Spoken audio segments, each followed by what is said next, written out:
Você faz parte dos brasileiros que estão trocando a graduação para gastar com apostas online? Continue no vídeo que eu vou mostrar para vocês como estudar de graça no Brasil. Uma pesquisa revelou que 35% dos brasileiros adiaram o início da graduação em 2024 devido a gastos com apostas online. Essa pesquisa foi encomendada por instituições privadas de ensino e revelou que 35% dos brasileiros que planejavam ingressar em um curso superior em 2024 adiaram essa decisão, por estarem comprometendo sua renda com apostas online. A pesquisa realizada pela Educa Insights destaca que plataformas de apostas como bets e jogos de cassino virtual, incluindo o popular jogo do Tigrinho, têm desviado os recursos que seriam usados para a educação. Segundo Daniel Infante, o sócio fundador da Educa Insights, esse percentual equivale a aproximadamente 1,4 milhão de pessoas. As informações são do jornal O Globo. A pesquisa mostrou que isso ocorre porque os alunos estão se endividando antes de concluir o ensino médio, e isso faz com que eles tenham que ingressar no mercado de trabalho e estudar acaba ficando em segundo plano. Então, como alternativa, no Brasil nós possuímos diversas provas para as universidades públicas, tanto federais quanto estaduais. O exemplo mais básico de conhecimento da maioria da população, que é o Enem. Temos a UEL, que é a Universidade Estadual de Londrina, a Convest, que se trata da Unicamp, que fica no interior de São Paulo. VUNESP, se trata da Unesp, também se encontram em locais mais afastados no estado de São Paulo. E a FUVEST, que é o vestibular da USP, e também possui alguns campos espalhados pelo estado, sendo os principais no Butantã, Ribeirão Preto e na USP Leste, que fica na zona leste de São Paulo. A maioria dos vestibulares já encerraram as inscrições, como o Enem, que teve o fim das suas inscrições no dia 14/6 de 2024. A UEL também já finalizou as inscrições no dia 9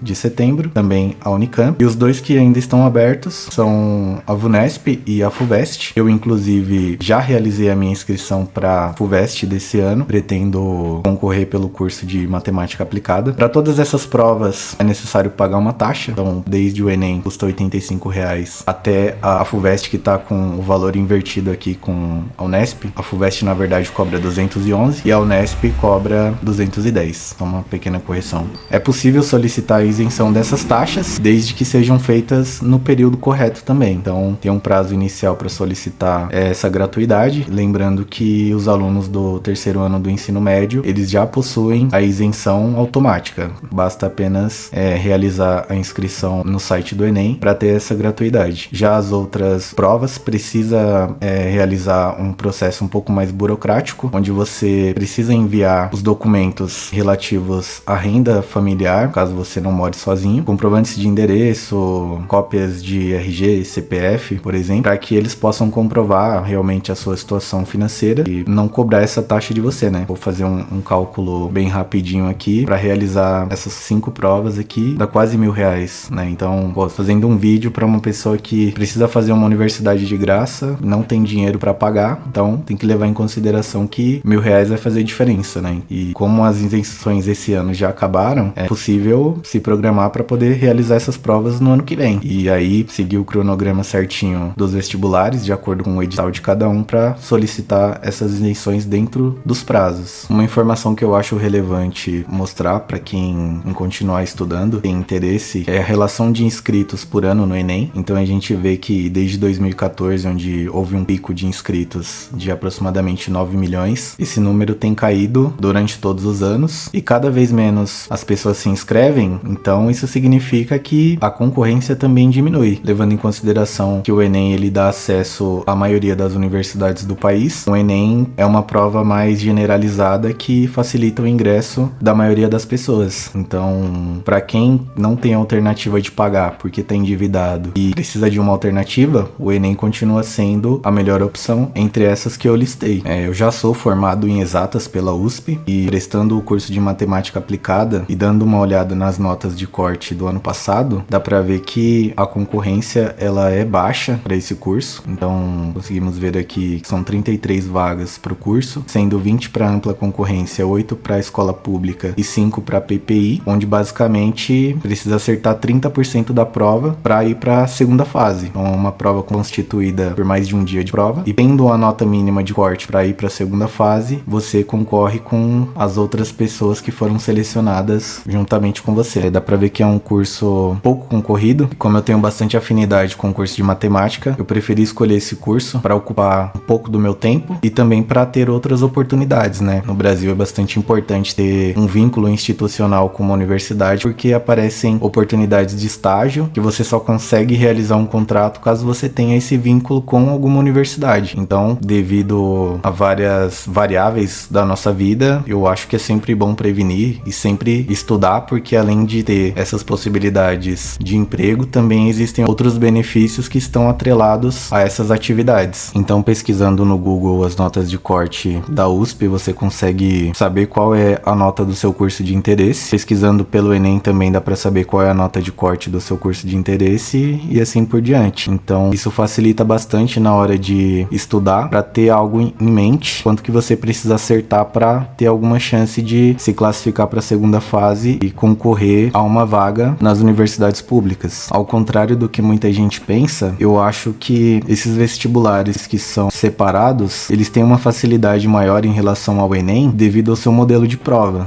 O Enem, ele exige muito mais interpretação de textos. As provas de humanas têm textos imensos para você ler em pouquíssimo tempo, e quando você chega no final do texto, você já esqueceu o que você leu no começo, e são perguntas pouco objetivas. Já esses outros 4 vestibulares, eles são mais objetivos, então as perguntas elas são mais curtas, e esses vestibulares possuem editais. Então nesses editais, eles dizem exatamente o que você tem que estudar. Não vai cair nada do que não está naquele edital naquela prova, né? Então o Enem, ele já não tem essa mesma característica. O Enem, ele pode cair qualquer assunto e você não tem como se guiar exatamente para estudar um determinado conteúdo, e isso faz com que você tenha que estudar tudo. Essas outras provas não. Então, levando em consideração a Universidade Estadual de Londrina, você não vai precisar estudar a geografia inteira do Brasil. Você vai estudar a geografia mais localizada, na mesma forma que é com a Convest, a VUNESP e a FUVEST. Na prova, você não necessariamente precisa estudar a geografia completa do Brasil. Você vai precisar saber mais sobre a geografia de São Paulo, né? Então, essa é uma das poucas características que diferenciam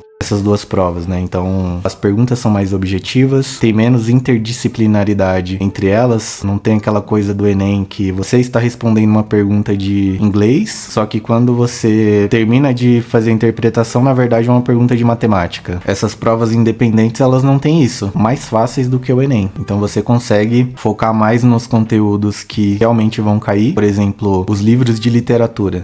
Geralmente, eles cobram entre 8 e 9 livros dentro da prova. Então você tem que ler esses 9 livros e você sabe que eles vão cair. No Enem, você já não sabe o que você tem que estudar para literatura, então você tem que estudar tudo. Como você descobre qual autor vai cair na prova do Enem? Não tem nada disso escrito no edital, então isso é um problema. Por isso que para mim essas provas independentes acabam sendo mais fáceis do que o Enem. Ou então esse foi o vídeo de hoje.